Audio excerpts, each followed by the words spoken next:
Et si tout ce que vous croyez sur le pardon de Dieu était faux? Cet homme a tout perdu, tout gâché.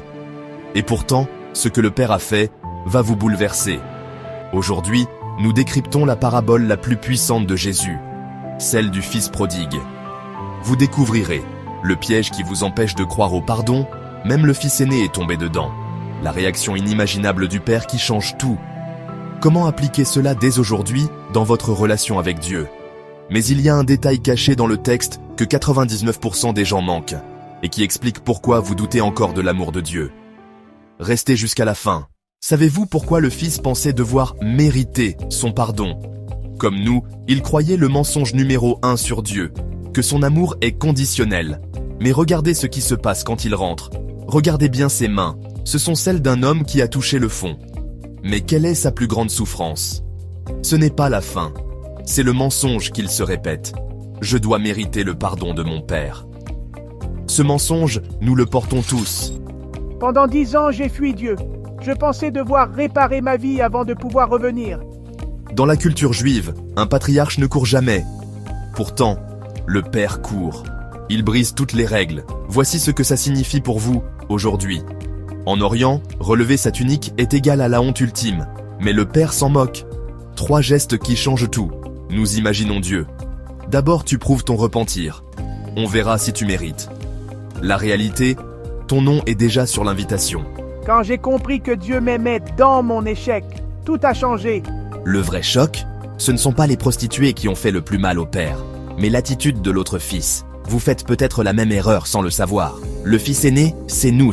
Quand on juge ceux qui reviennent de loin, on compte nos années de service fidèle. On confond obéissance et relation. Pendant 15 ans, j'ai été ce fils aîné, jusqu'à ce que mon propre fils me dise « Papa, tu me parles de Dieu comme d'un patron, pas d'un père. » 72% des chrétiens avouaient prier par devoir, plutôt que par amour, selon un sondage IFOP fait en 2023.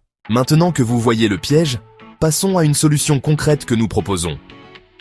Mais avant de vous montrer comment appliquer ça, résumons. Dieu ne vous aime pas parce que vous êtes parfait, mais parce qu'il est Père. Son pardon précède même votre repentance. Le vrai danger, c'est de rester dehors comme le fils aîné. Mais attention, connaître cette vérité ne suffit pas. Si vous ne faites pas ces quelques pas concrets, vous retomberez dans le même piège. Peut-être que comme moi, vous avez longtemps cru que... Je sais ce que vous ressentez. Cette voix qui murmure « Tu n'es pas digne ». Un ami m'a partagé comment cette parabole a sauvé son mariage. Dites-moi en commentaire, vous identifiez-vous plus au fils cadet ou à l'aîné? Likez si cette vérité vous libère. Partagez à quelqu'un qui en a besoin. Concrètement, voici ce que je propose à faire sincèrement, dès aujourd'hui, pour éviter de tomber dans le piège du fils aîné. 1. Briser la mentalité salaire. Exercice. Prendre un post-it ou un papier. Écrire. Aujourd'hui, je suis aimé parce que Dieu est Père, pas parce que... Coller sur votre miroir ou un endroit bien visible. Quand j'ai fait cet exercice, j'ai réalisé que je croyais devoir gagner l'amour de Dieu par... 2. Pratiquer l'accueil radical. Mission. Identifier une personne fils prodigue dans votre entourage ou votre milieu de vie. Lui offrir un geste de grâce immérité.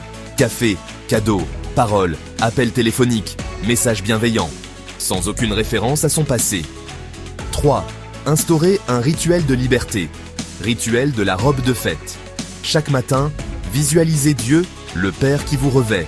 Dire à voix haute « Je suis aimé » avant tout effort. Poser un acte de joie pure. Danse, chant, cris de joie, de remerciement.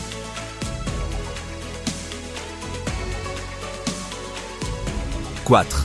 Vivre le sacrement de la réconciliation. Enfin, pour les catholiques, allez rencontrer un prêtre pour se confesser et recevoir le pardon des péchés et fautes au nom de Dieu. Cela vous aidera à mieux accueillir et aimer sans condition vos amis, vos frères et sœurs. Et surtout, cela aidera à aller à Dieu, notre Père, sans avoir peur. Dieu vous bénisse.